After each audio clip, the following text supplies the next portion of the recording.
Howdy, howdy. Welcome to another episode of the Watching Privacy Show with Raju and Brent. Episode 12, if I'm not mistaken. Yeah, Pretty, number pretty 12. solid. Yeah, Yeah. time kind of flies, 3 months. Um, let's see, let's dive in. I think we got a lot to talk about this week. So for like this week in privacy, right off the bat, this already maybe not privacy centric too much, but there was a story about how Facebook had a fine with the FTC, and shareholders are alleging, no proof whatsoever quite yet, um, that the fine would have been closer to 100 million, but Facebook paid out 5 billion with a B in order to avoid executives like Mark Zuckerberg and Sheryl Sandberg from having to testify or being named personally in some of the, I would say, complaints or legal filings. And so, I mean, 100 million to 5 billion, quite the number jump. And again, it's allegations, I guess, from shareholders. But even if there's any shred of truth in this, quite, uh, yeah. I mean, what do you guys think about those Can we numbers? just take a step back and think it? First of all, 106 million is a lot to me. I think it's kind of a lot. 5 billion, but think of what it is to Facebook. That's like chump change, and so it's actually more important to them to pay the 5 billion and protect, the chief executives and the C-level folks from, I guess, going through the grilling. Yeah, getting Um, deposed. yeah, so it's more important for them to pay the 5 billion and shield them from that than to pay 106 million and maybe have some discomfort. I find that really amazing that they are that big where they can kind of scruff off 5 billion just because they don't want to have their folks get a stern talking to. That's amazing to me. If there is any truth to this, and again, these are allegations, something sketchy. There's no doubt about it, right? I mean, 50x for the fine, like 50x willingly. Yeah, yeah, exactly. And there is another aspect to it where, the money is coming from Facebook, the company, but the the these executives were pocketing profits privately, but the losses are public. In this case, company is paying for it, and that's why the investors are freaked out about it.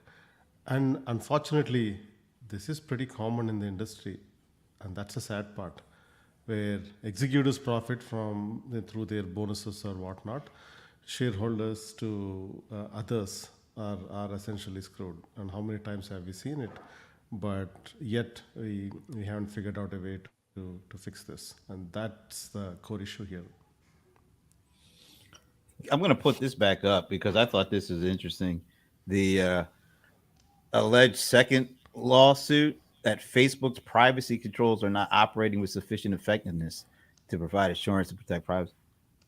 Do you think Mark and Cheryl want to talk about that in Congress? What's going on with that? I just think, and like you said, you guys are exactly right. All this stuff is alleged. Like, I don't I don't know for sure if they'd rather pay 5 billion than 100. But if that article is correct, if this article is correct, maybe they don't want to get into. There's a lot of stuff they don't want to get into. Let's just kind of be honest about Right. it. So and they've had a pretty excuse me rough couple of weeks. I mean, they had to come out with the apology around their AI going crazy and not being able to tell a black woman from or black men from primate. They've had this ongoing thing with researchers who are trying to get access to information to study where certain things are going in terms of, in terms of a lot of things what's going on with Facebook. But it's just an onslaught. And if I just go back to this, they are willing to pay allegedly willing to pay $5 billion instead of 106 million. That's staggering to me. By the way, do you guys know what happens to the money that is collected through these fines? I was gonna ask the exact same question. Like, I don't even like GDPR fines and stuff like that, right? Like, 5 billion is not a small chunk of change, right? I mean, it's got to go somewhere. I mean, Does it could go be to like like the food fund for getting more sodas and drinks and snacks for the team. I don't know. For the That's a lot of FTC, money. for the FTC or SEC. I know there is also, whenever there is an abuse, there is an issue, a company pays a fine, and consumers get $1.50 or $3.20 or whatever, right? And majority of them goes uncollected. I'm curious what happens to those. Do the companies get to keep it? Does FTC use it for some other purpose? Or does that convert into a bonus for the FTC or SEC employees? I'm just curious what happens to that. I mean, it could just pump into like the what do you call organizations like OPEX and just increases the funding for future litigation possibly. But yeah, that's a good question. Doesn't I mean maybe we can figure that out for next week. But yeah, Well, I can't imagine it's used well. I think we can all agree on that one. And then the other thing is, okay, so you pay your fine, whether it's 100 or 5 billion. Do you get forced to change anything, or is it just they paid the fine? It doesn't. I don't feel like there's enough going on to tell like you were saying, where the money goes, but what structural changes have to be in place, or do they just feel like we print money, so we'll be fine with just paying the fine every whatever it is. As long as we don't have to say nothing to anybody, we'll pay the fine. We're good with that. Yeah, I remember the case where I was in San Francisco, and the parking fees are exorbitant. So I ended up, I think, parking in a spot where parking tickets were cheaper than the parking lot fee. It feels the same way here, where paying the fines is much better than the preventing the abuse in the first case. I think the entire structure there has to change. It has to change towards maybe a percentage of revenue keeps increasing for recurring abuses, and that way till they fix it, this is not going to change. And the definition of fix itself has to be closely monitored. But unless it is a percentage of revenue, all of these becomes a slap on the wrist. Yeah, I mean, and going back to what Brent said too, even when companies get fined, like the disclosure is limited, right? Like if one person is in the news and like paying attention to these things, you see about these articles. But for a regular Facebook user, will they ever know that something like Facebook was doing something nefarious? I don't think they ever would, right? So unless there's like some user disclosure that has to happen, I think for like data breaches, sometimes we'll get an email from like the law firm, generally about class action stuff. But even if there is a breach or something, you'll generally get an email about something. But in Facebook case, if they were deliberately doing something, I guess, immoral or unethical or illegal, then it should be disclosed to people directly in the product through an email.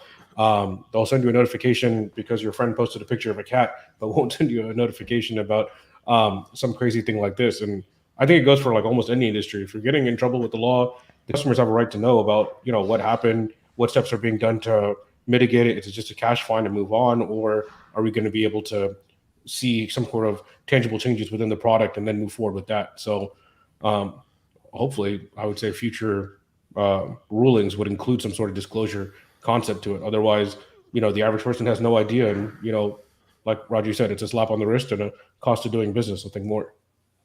And I think what happens is the so-called settlements have an issue with that. A company basically makes a major abuses.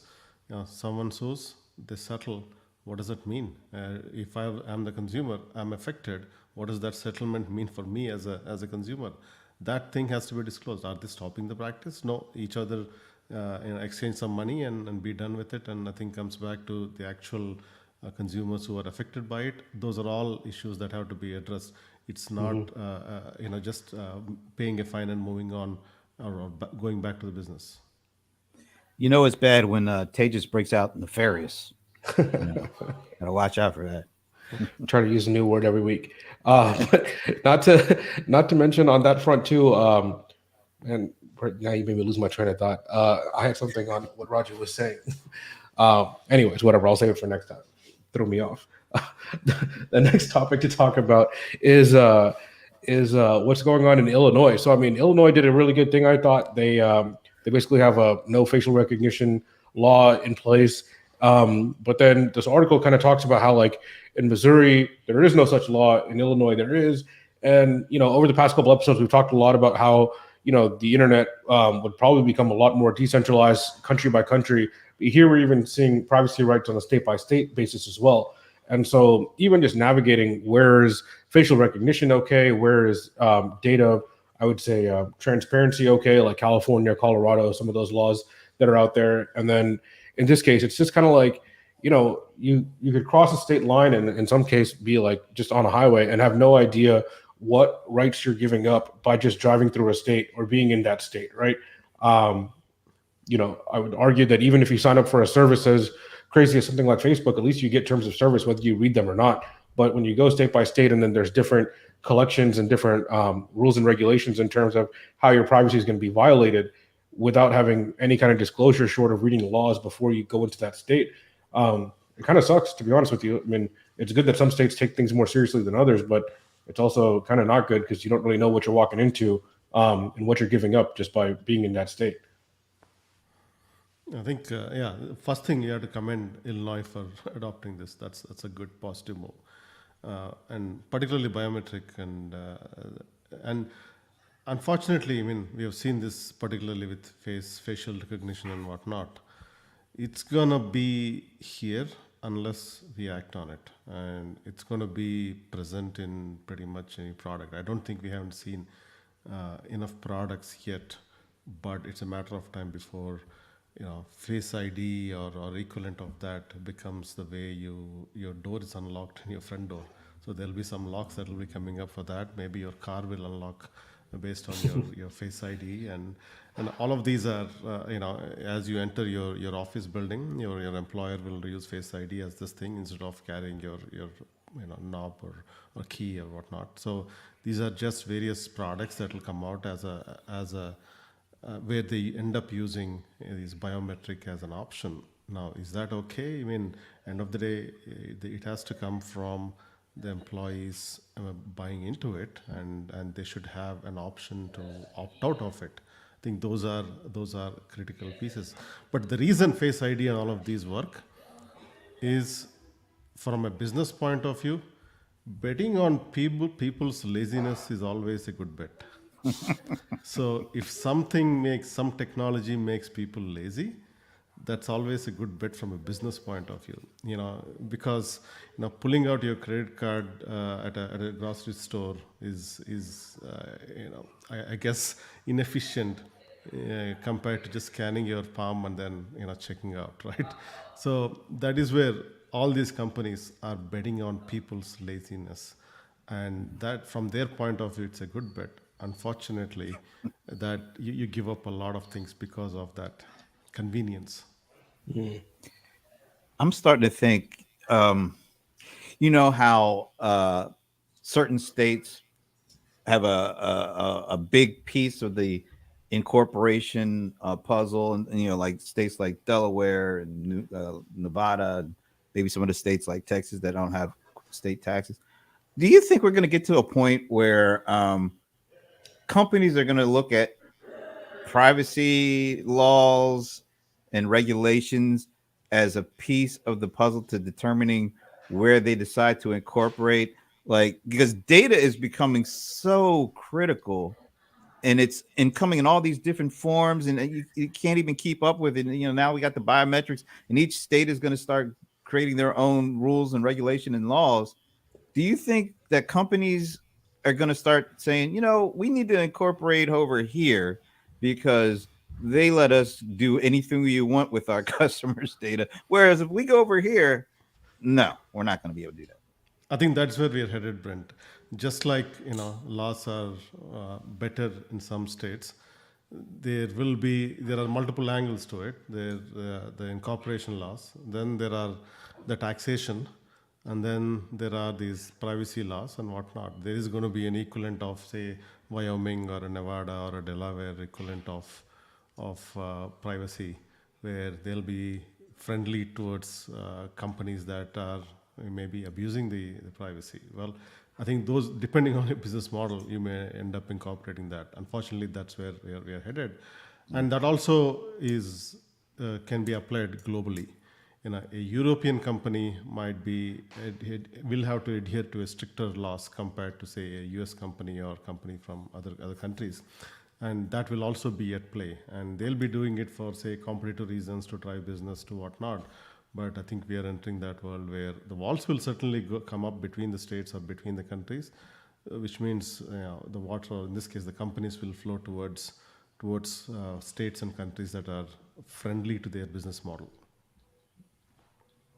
Yeah, I mean, it almost feels like there should be like a flow chart between how important is privacy to you, like where you should kind of end up as things get more and more distributed, right? You can kind of start an online software company or whatever anywhere you want to. So it's just kind of aligning where your morals basically are protected in that state. There was also on a tangent, I guess, like even to what Brent was saying about starting a company in different states. I remember seeing Colorado, I think, passed some law about like remote workers, and there was a big thing about how a lot of companies will have job postings for remote work anywhere in the U.S., but it specifically excludes Colorado because Colorado has some like additional protection for remote workers, and states will now just basically exclude Colorado applicants, or companies will exclude Colorado applicants because of whatever additional regulation or stuff they have to go through. So I mean, I think we'll see it get a lot messier before it gets clean cut anytime soon.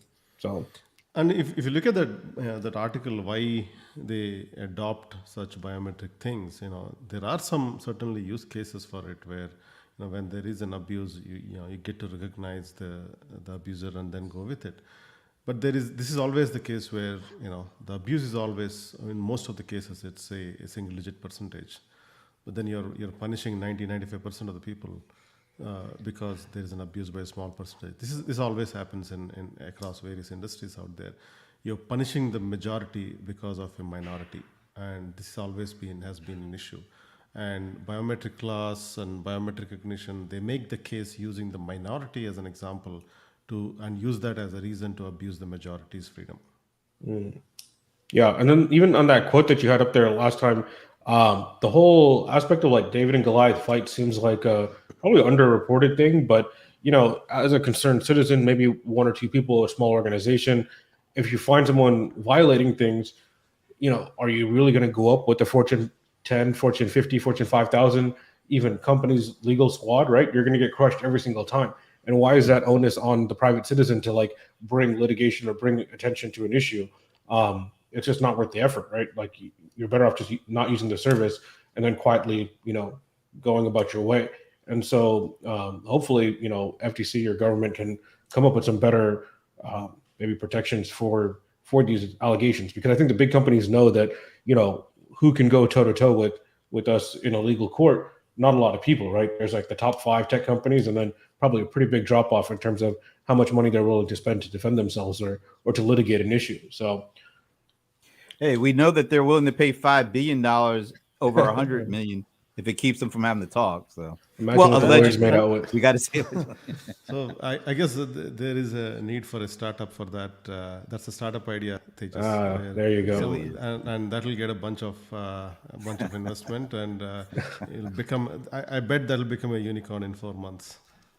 4 months. So by episode 60 something, I'll be on a beach somewhere and not in this conversation anymore. Yeah. Where did Tejas go? I'll start my own privacy focused country. We'll host a podcast from there. But we'll switch gears to the last topic, the last news article for the week. This was one that we've kind of hinted on, but we haven't really dived into it. We probably should a lot more. It's about this company called App Annie. And I think most people who are not developers, especially not mobile developers, probably have never heard of these people. But App Annie basically offers a service, I would say, kind of similar to Mixpanel in terms of you embed their software or their SDK essentially within your application that you developed, whether it's a mobile game or a mobile app or whatever it is. I think they might have web aspects to it too. And it'll do tracking for you, right? It'll tell you if the app crashes and how many people are accessing it, what the usage patterns are, and kind of help a developer basically optimize their app based on usage. Seems kind of straightforward. But the dangerous part, obviously, is that they offer a free version called Connect.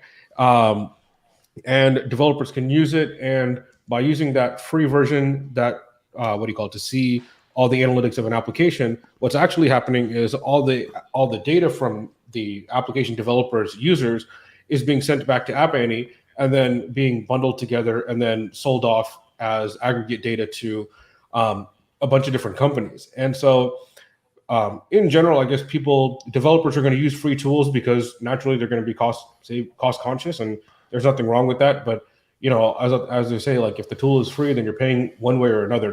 There's no free lunch, and so um, you know, the App Annie just seems to have a history of like I would say nefarious activities because they've gotten in like a bunch of trouble over the years. I think the past like 7-8 years, the government has basically levied some sort of complaint about them in terms of data sharing, in terms of agreements, in terms of partnerships that they have, misleading terms and conditions, and it's to sum it up, I guess really like on a website on your computer, you can install like an ad blocker and you can kind of see all the connections that are happening if you really wanted to. On the mobile app, it's far more complicated if you want to do it, and nobody's going to go through that effort. So what's cooking under an app when you run it on your iPhone or Android is a lot of stuff, and you have no idea generally what type of data is being collected, how many places it's being sent to, and I'd argue that these mobile apps are far worse than websites because these websites, ad blockers or tracking or incognito modes or different browsers, you can kind of switch around. But on a phone, you can't really make those kind of changes. And then I'd say once your phone's been fingerprinted, which it easily has been based on that number of apps, the types of apps most people use on their phones, it's game over. So I mean, I'm not really sure there's any way to get out of that. But yeah, this App Annie story, small fine in the grand scheme of things, 10 million. I think they make something like 150 to maybe 200 million in revenue. So 5%, not crazy, but I guess not small either for them. And yeah, what do you guys think about these folks? Well, if you're not familiar with App Annie, they're like Google Analytics for mobile apps. So they basically grab everything from a developer's point of view. They give you all the information. Now you know why Google Analytics exists, and it is for free. These are all Trojan horses to get a lot of information. It certainly offers value to the developer because you know how many people are using the app and the usage patterns to whatnot, which device, which mobile devices, and of course across operating system, across locations. So which means the traffic is pretty prevalent. The reason these guys got in trouble is, my guess is, it got customers from unexpected places, so-called investors, and that is where investors were using App Annie information to guess the traffic of a particular mobile app. Imagine during the pandemic, Netflix app went from say number 20 to number 5, and investors now will be able to guess how many users they would have acquired and make an investment, stock purchase to whatnot, and they were using it for that purpose. That's where my guess is App Annie wouldn't have expected this use case, but these are all various ways this app is being used. And I guess you can safely assume that Google, thanks to Google Analytics, knows a lot about businesses and their websites and traffic they receive, and maybe even which business they have to get into next or which company they have to acquire next, because they have all the data. This is the same thing in a smaller scale, and because it is investors using it to trade, then SEC came into action and they had to sue them. So, but that is the context. Again, there are going to be second level and third level implications of tracking and pulling together the data. But these challenges are real. Now this has come out, but I'm sure there are other abuses that we are not familiar with that haven't come out that are very prevalent in the industry. I like this piece of it. Let me bring this back up. App Annie, for its part, didn't admit to the agency's findings, but it didn't deny them either. That's a kind of an interesting, what is that? I mean, I guess there's some legal reason and maybe some financial reason why they can't say it, but come on, we can read between the lines. Now I remember what I was going to say earlier when Brent left me off my mind. It was, with these settlements in general, right? Oftentimes you'll see that it says, so-and-so does not admit to guilt, but is settled, right? And like, that's some kind of big thing.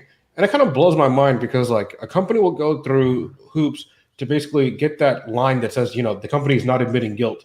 But it's like, who cares, right? Like, is that really what you're fighting for? And you'll pay a higher fine to not admit guilt that like is not held against you in any way. I'm sure there might be some legal way in the future if they get caught again. It's like, oh, they already admitted guilty to one thing, so maybe they're not going to get so lenient treatment in the future. But just like that, like guilt thing, I feel like it should be pressed a lot more because it's like you company has to come up and say that we did something wrong.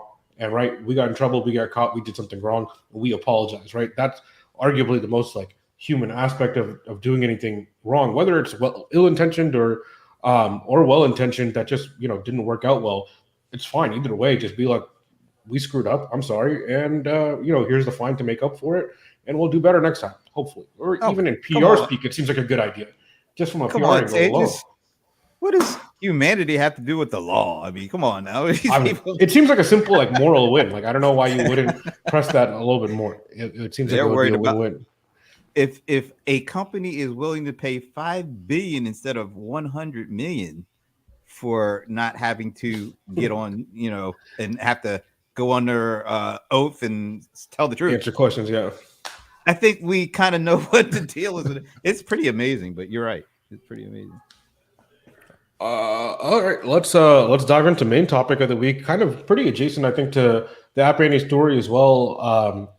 Their first one was this story about this company called Everguard, and basically what these guys do is they have some sort of camera-based AI surveillance system you set up within a warehouse or a workplace, and that system will monitor activities. And if something bad is about to happen, let's say a pallet's about to fall on somebody or someone's going to slip or some area is wet, I don't know what all they do, but I would imagine something along that line.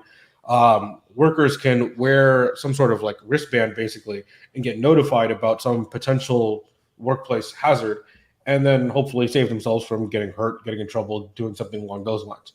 Like it seems like it would be kind of a good idea if you can protect workplace injuries. Obviously, making sure people don't get hurt is an important thing, but I feel like it's a big trade-off to make in terms of wearing a device that tracks you and knows exactly where you are, and then having all these cameras around in your warehouse or your facility to track where every single employee is walking around there. And so I feel like this type of market is fastly growing, and we've seen a lot of stories about like Amazon as well, right? Like drivers and cameras. I've seen stories about like Ubers with cameras and drivers in similar situations. So this could be like a big, I think, a big market. Obviously, I think people in general will find this to be very attractive. And as an employee, you don't really have a choice but to sign off to it, right? You can't really opt out of this sort of workplace safety measure. And I'm sure it's spun in a lot better way. But what do you guys think of this kind of safety versus surveillance kind of topic, right? Like you got to have some kind of trade-off somewhere. And there is some good out of it, but there's also a lot of bad. It's a balance there. I mean, and I don't think anybody has a clear answer on where that balance is. Obviously, the surveillance companies want the line to be drawn for the route, and then the employees and have to be vocal about where the line should be. And it's a balance that we'll find over a period of time. But end of the day, I think it comes down to something simple. Is there a place for this to protect employees and everyone? Absolutely, there is a place. But one of the key aspects to adoption of this is transparency. Are employers informing the employees about what is being tracked, what is not being tracked, what is happening with their data? Do they have control of their data? Can they go in and clear that data? If that transparency exists, then employees will, and systems like these will typically work. I think the issue is lack of that transparency. What is being recorded? Who has access to that data? If let's say you have cameras in your office, is the data residing within the company, or did you outsource that to a third party who is taking that data? Is the third party doing facial recognition and selling that as a training system for other third party, fourth party AI systems? Well, it is likely. Having that transparency for what's happening with that data is the number one thing. And if that is taken care, then there'll be a clear way where you can draw the line on where what the balance is between surveillance and safety. I think that's the biggest challenge of all. Where's the line? There's safety, there's security, and there's surveillance and lack of privacy. And I think you can almost look at almost every instance of this isn't just around like now, but almost every kind of technology can do good or it could do bad. It all depends on who's using it. And I think as we get more and more digital pieces all around us spewing information, that information can be used to help or to surveil and track.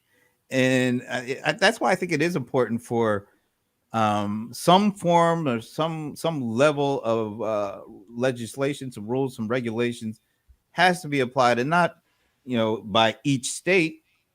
There needs maybe each state can do that, but it needs to be at least as a foundation set across the country, and that's pretty much all we can hope for. We can't expect the world to do what we want, but at least there should be some at least floor of privacy and legislation that allows consumers to have at least some sort of an understanding of the lowest rung that has to be covered, because it gets harder and harder to keep up with all this stuff. I mean, there's new technology that keeps coming out.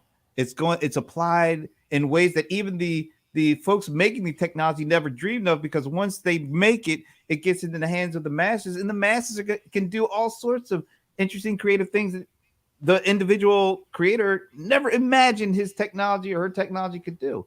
So I think that's why it's almost too late.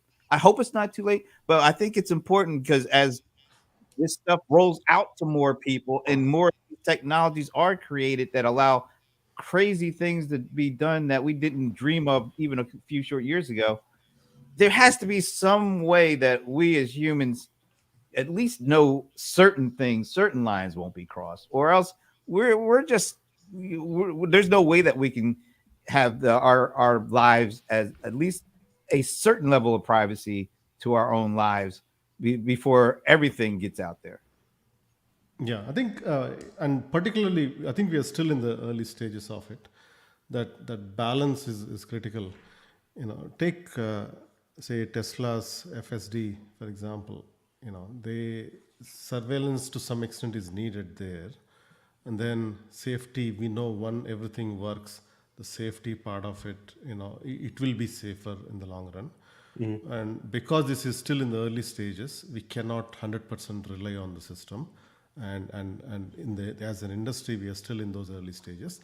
Now, does the owner know what's happening with their data? Do they have an option to opt out? Or actually, the default should be opt out. And the default should be, privacy first, not surveillance first. If those controls are in place, then as we make progress, then we'll be able to know where that line is between surveillance and safety, and let the individual choose what they prefer. Yeah, I mean, and even going back to safety and security, right? Like in this warehouse example, let's say you have company A, company B, both offer some sort of AI-based surveillance for safety. And company A says, you know what, we're privacy focused, all your data stays maybe even local within your company, or we make sure that we don't siphon it off or share it or do anything with it. And then company B says, maybe a lot of legalese, but essentially they do share their information. And if company B is half the price of company A, it's going to take a lot for a company to choose, the privacy focused company and pay 2x because there's no additional revenue stream compared to the other one, right? So even some of the themes that we've talked about in the past is just kind of like this privacy for I guess the well-to-do basically. And if as a discount, your privacy is going to be what do you call it, taken advantage of and abused, right? And so hopefully enough disruption comes in where people don't need to sell their data, or companies are willing to pay a premium. But I'm not sure not every company would pay a premium for that level of privacy for their employees, right? Some would, some wouldn't. Smaller companies may not have the margin to be able to afford to. So it's, whatever, like we'll share the data. I don't care. I'll pick the other vendor, right? So I think it's going to be hard to differentiate the two. and maybe we'll go down the road of company morality kind of being a reason or decision maker for a lot of people to choose a vendor for any kind of software or and solutions and within the workplace. and employees will end up voting with their feet. For Mm. them, they will pick employers that take some of these seriously. Does the employer's values align with an employee's values? That's a critical thing. Like there are, if for example, if a company doesn't take environmental responsibilities these days, would an employee be willing to work for that company? The same way, if a company doesn't take privacy seriously, they'll be questioning if they want to be associated with that company long term. So, but in the long run, it will work itself out. But it's important that these are communicated. I think only now it's becoming an important issue. For now, privacy exists only. It's become a luxury item at this point. But there will be a point where it will become a common necessity. I think till then, I think we have to figure out how to educate the people on why it should be a common necessity and not a luxury item. Yeah, I mean, I think we'll jump into the last article. I think was similar to the safety and surveillance combination, but this guy Mark, reporter, I thought it was an excellent article, a pretty lengthy read, but an excellent detailed article where he goes down the rabbit hole basically of this company called Gaggle, and what Gaggle does is they offer education monitoring software, let's call it, and so they make software that school districts will install in kids, Chromebooks or laptops. It ties directly into their Microsoft or Google accounts that they're probably using within the workplace, and essentially it tracks everything. It'll track your emails, it'll track your searches, it'll track your YouTube history, it'll track your messages, your direct messages to other classmates and stuff like that, and it tracks everything. And basically, what these folks do is, naturally the argument, just like warehouse safety is student safety, right? With pandemic and depression being a really big thing, and kind of just mental health for students being extremely important. They'll monitor all these messages and signals, and then they'll send administrators or designated contacts notifications basically whenever a red flag comes up, and then someone local can jump in and intervene. And then they have like a tier system for when they call the cops and when they call an administrator, and kind of everything that's monitored. And they have a team of some AI based thing that automatically filters certain keywords. Then they have human moderators, just like Facebook and Twitter do, to manually read through all these messages and stuff. And first of all, these guys make a killing. There was one article, or one mention in this article, something like $400,000 for 2-3 years. I think some Minnesota school district, if I'm not mistaken. It's in the article, so someone can figure out the actual details. But it's definitely not cheap, basically, for getting this kind of system set up. And on one hand, you have student safety. On the other hand, you have massive amount of surveillance. I mean, right to the core, tied into everything that the device does for that student. Raju, I know you talked about like your kid's school district has like that Facebook group or whatever that you can't get out of. This arguably is far, far worse. How do you guys see this balance? Equal to the workplace one, like the warehouse example, or worse or better? Same thing, different skin? Even worse in this case, the kids don't even have to have an option to pick and choose. Can't vote with your feet. Yeah. I mean, my kids, they're always on Google, and because the school mandates it, and the collaboration happens on Facebook. Well, you have the duopoly right there up front, up top, and then on top of it, who knows how many other surveillance companies out there, and there's no way to opt out. And then they're kids, so they right at the early age they're starting to track whatnot, and it's not like these schools know how to protect kids' information, because I got a email recently where they copied every single email address of every single parent out there. So the level of privacy these guys take care of. So I have an email address of every single parent that is in the school or school district in this case. But if these are the kinds of people we are dealing with, how can I trust them with my kids' information with them, where they're openly asking about healthcare information to whatnot? Can you really trust them? And if they are making the decisions like using these systems like Google and Facebook as their default collaboration, that's a fundamental issue. And there is a reason, and there are other reasons. Their hands are tied too. They have limited budgets, and Google and Facebook take advantage of it and offer it for free or close to being free. And because the budgets are limited, they just have to stick to it. So they have their own point too. But fundamentally, again, unless we take this, and unless parents push this, there's no way we can change the system. But tracking people, especially kids, right from the young age, is crazy.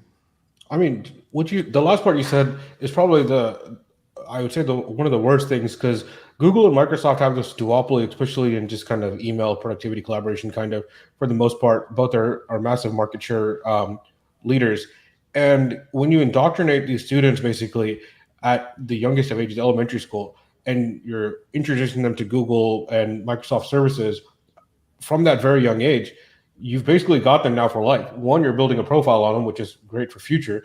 But two, you're almost ensuring that these are the tools that people are going to be familiar with when they grow up and when they join the workplace, right? And so, on one hand, they offer it for free, but they know they're making the money back, tenfold down the line. And it's not fair because, I mean, like you said, schools have limited budgets, and they can't spend that kind of money. I did end up finding the numbers for that school district I was talking about earlier, though.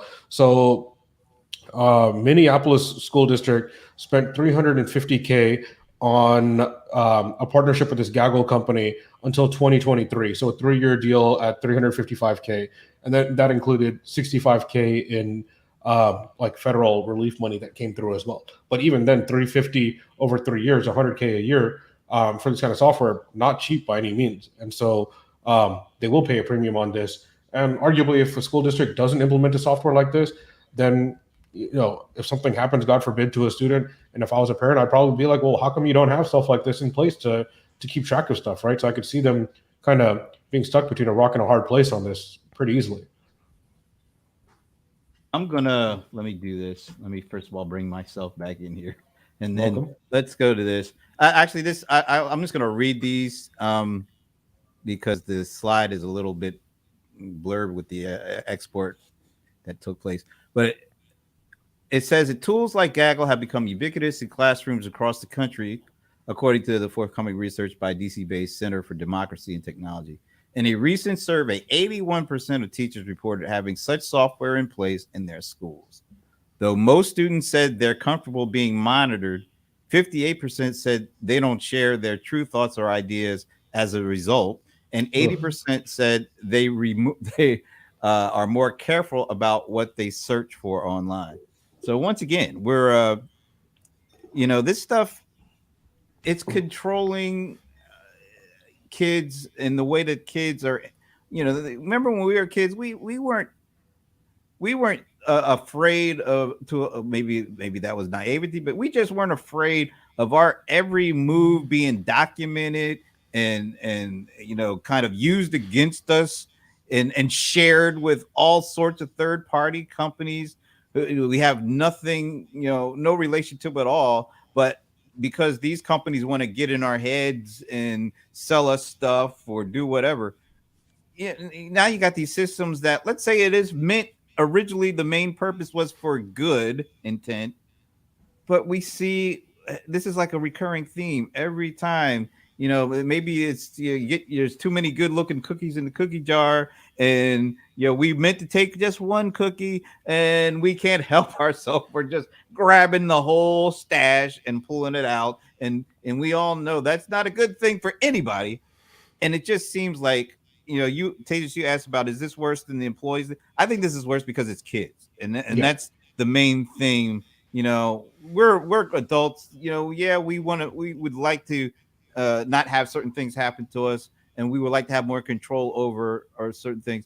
But when it comes to kids, man, that's where the line should be drawn. And as we see time and time and time again, it's not. And It's not, and we've seen that with the recent Facebook example with teenage girls, right? They knew that it is negatively impacting teenage girls, yet they didn't do anything about it because they put profits over privacy, and that is an issue fundamentally. And it comes down to morals. and it's proven again and again. And if they really have good morals, we wouldn't be here in the first place. Yeah. Wow, we wouldn't be having this show, I guess, if we didn't. Yeah, I mean, I would consider it a successful show if we didn't have enough things to talk about it. Unfortunately, the duration of the show keeps increasing, so we are heading down the wrong direction. Can I just do this before we? I know we're getting close to where we usually end. We had some really good comments and some.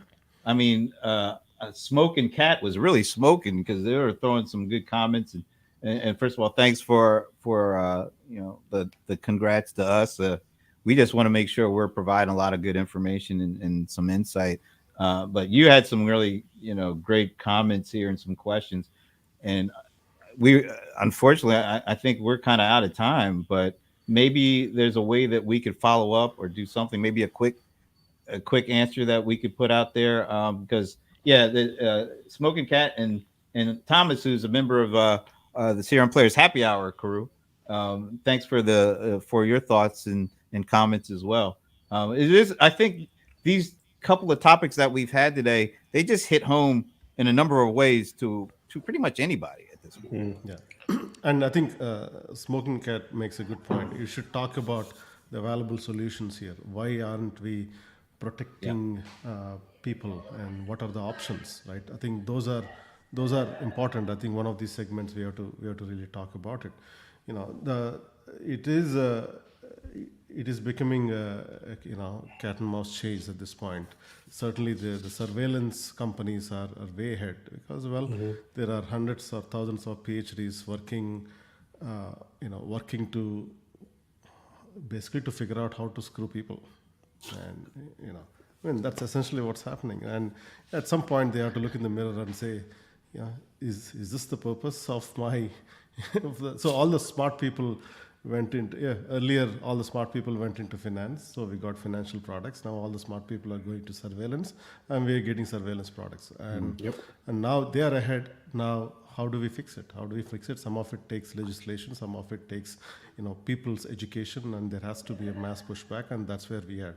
And we are trying to do our part to be one, educate people, as many people as possible, on various things going on.